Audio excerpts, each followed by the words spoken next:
James, absolute privilege to have you. Thank you so much for joining us. Pleasure to be here. I just want to learn, basically, how did the opportunity come about to obviously become the development test driver for Formula E, for the Gen 4 car?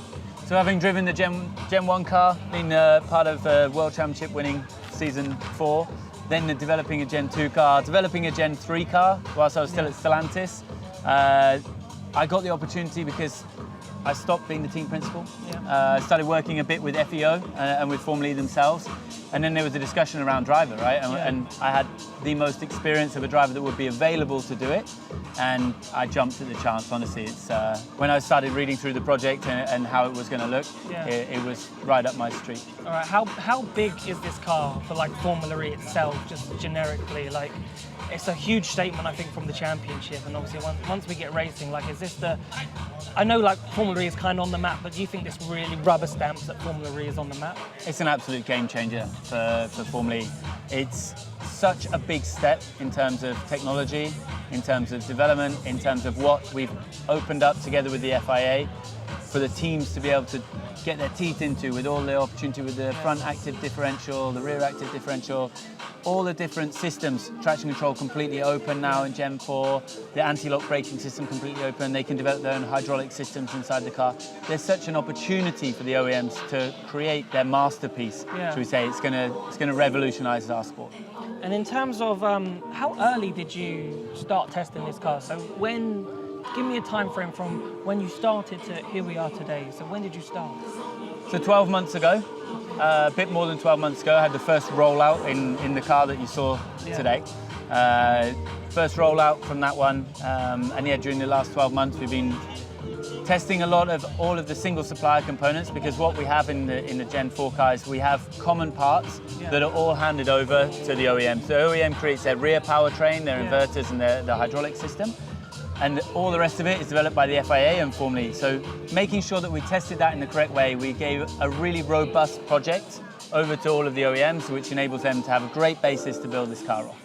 And in terms of, was there one thing when you were testing that car that you were like, this needs to be the one thing it needs to be doing? Is there like one area that you're like, this needs to be improved to make it what it is today? There was quite a few areas actually from the first step. First of all was the braking, where we knew very early on that we had maybe underestimated the braking potential that was going to be required from the car with the speeds. So quick adjustment on that, and that was a very quick evolution.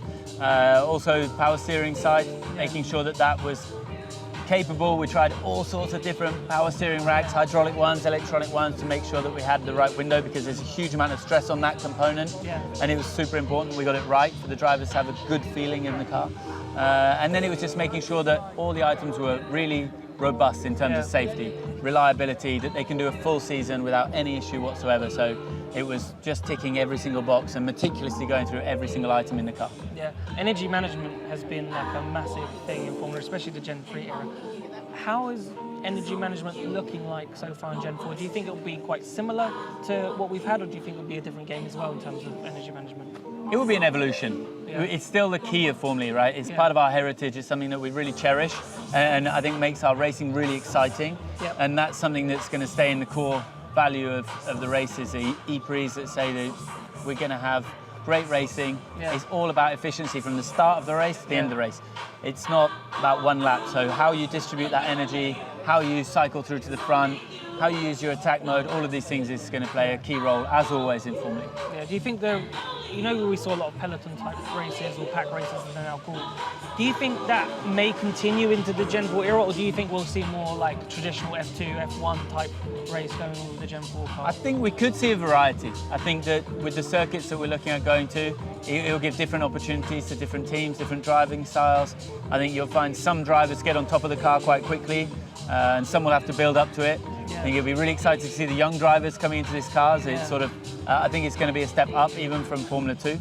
So I think it's going to be really an exciting challenge for the drivers. But there will still be some slipstreaming in any efficiency racing. It's going to be important. So do you think drivers will be able to push much more in this type of car compared to the other predecessors of the Gen 3 cars? I think where the pushing part comes in is really going to be in qualifying. I think with qualifying all the time at 600 kilowatts, with the duals, you're going to have to put this car with the high downforce package really on the limit. And watching the drivers hustle the cars is going to be spectacular. I think qualifying is going to be a highlight reel of single lap efforts, and that's something that's going to be magic right now. Yeah, in terms of the different generation cars, you've been lucky enough to drive each generation.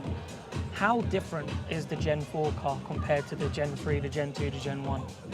Well, starting at Gen 1, it was a bit of a lottery when you braked, whether you're going to lock the front left, the front right, and we always used to manage the temperature of the disc to know which one was hotter, was the one more likely to lock, and you had them on the steering wheel. It was a gamble, right? And then the car would only do half the race, so you'd dive into the pits halfway through the race, jump out of your car, do a quick driver change into another car, completely different car, and go out for the second part of the race. I mean, the fact that it's been 8 years since we were racing that car. 8 years later, we're now in Gen 4, and we have 600 kilowatts of power in the race. We have 450 through the majority of the race, but 600 for a large amount of the race. It's just unbelievable, the development we made. The Gen 2 car was super exciting to drive, good fun, but lacking a bit of power, had good grip, good balance. It was a very enjoyable car. Gen 3 car, I didn't like it so much, personally. I found that it was a bit of an awkward car to drive. I don't know why. I think it was either with the kinematics or the proportion. It wasn't very natural to drive. And then I took a lot of that uncomfortable feeling, let's say, into the development phase of the Gen 4 and really made sure that we made an agile car, even for the size of it. It needed to be agile, needed to be very responsive for the driver, give the driver good feedback, and make sure that the driver had all the confidence in the world to push it, because ultimately we race primarily on street circuits, and you need the confidence to be able to push in that situation.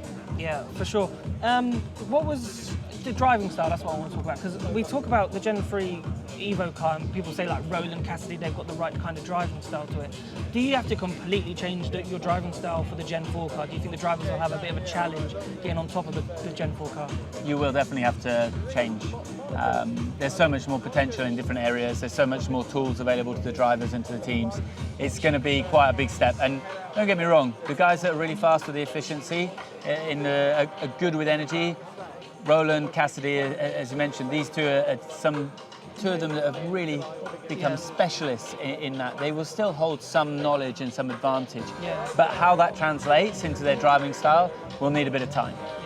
Was there anything that you had to adapt to? Was there like one thing you're like, whoa, I have to change your style? There was a lot. I mean, getting my hands on all the different tools, understanding how the hydraulic differentials could affect the balance of the car was a big one, and understanding how to maximize that potential was super exciting. And after I did 21 days, I think, of testing and development, I was still learning every run, every day. So I got to do more testing than anyone's going to do before they arrive at the first race, and I was still learning a huge amount. So I think we're going to see a big evolution during the first year or two in the championship. In terms of physicality, in terms of, obviously normally we see Formula 1 stars have to be super fit. But I remember back in the days they said, oh, you don't need to be like the super fit to drive a Formula E car. Do you think Gen 4 changes that? Do you think there's a bit more training that needs to be done? You certainly have to be fit to drive this one. It's so fast that mentally it's challenging and it becomes more draining. And then physically you're hustling the car moves around, it's very responsive.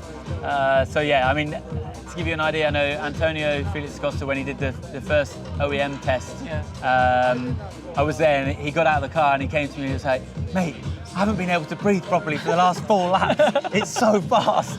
So there's a big step, and the drivers are going to have to react to that. Yeah, you said, talk to me a bit more about obviously the braking and the regeneration part of it, because obviously 700 kilowatts. Like it's impressive. How is it like managing that in the car and so forth and getting on top of that? So the 700 kilowatts braking is an interesting one. You actually need still more than that when you're going at such high speeds, right? At the end of the straight, I've done 332 kilometers an hour in this car. And you need to add brake discs as well as that negative torque at the high speed to stop the car. I think that's going to be something exciting to see in the races, where even when you're doing the 700 kilowatts of regen, so energy going back into the battery in the race, if you brake super late, you'll still have to rely on the brake discs a little bit. But you don't want to do that because of efficiency. So we're going to see a little bit of the drivers being able to play with their brake distances in the races, if they can make a move, do a dive bomb. And I think that's something that's super exciting for me as the championship will come on. And then obviously in the wet conditions and in low grip conditions, how have you tested the car there and how does it perform in those types of conditions? That is an interesting question. So in Formula E, our fans may or may not know, we always had all-weather tyres. Yeah. Now for Gen4, we've made a big step and we've gone for the Typhoon tyre. Yeah. And anyone who's familiar with weather in Japan will know that you have typhoon season. And in typhoon season, it rains a lot. Yeah. And the wet tyre is honestly the best wet tyre I've ever driven in my career. Wow. Better than even anything I drove in Formula 1 when I was doing the testing for Michelin back in the day when we had the tyre war in 2005, 2006. I remember. The grip is absolutely unbelievable. And the step that we're going to see and the excitement from the drivers when they get the opportunity to drive in the rain, because it happened a lot last season, it's going to be very interesting to see how they all cope with that. And obviously, finally from me, Formula E, obviously the DNA has been city centres racing. Do we think for Formula E now, if they wanted to continue that ethos, they have to kind of build F1 style street tracks for this car to adapt? Or do you think the likes of Tokyo, Sao Paulo, those types of tracks that we go to could still remain on the calendar with this Gen4 car? I think certain tracks will definitely be able to stay. I think for me it's part of our DNA in Formula E. It's also super exciting to have the cars racing on that track, and the FIA do a great job in simulating all of the runoff areas to make sure that we're making the correct modifications as we move into the Gen4 era. But I think a lot of the tracks we can keep racing on. I think it might be a bit difficult in London itself, how tight and twisty it is, just because the nature of the car getting a little bit bigger. But I hope that most of the others we can continue, and even if those tracks need a little bit of an evolution, I hope that we can stay true to Formula E's DNA and keep those core, exciting, tight, twisty, yet very fast street tracks. James, it's been an absolute privilege. Thank you so much. Thank you. Sorry.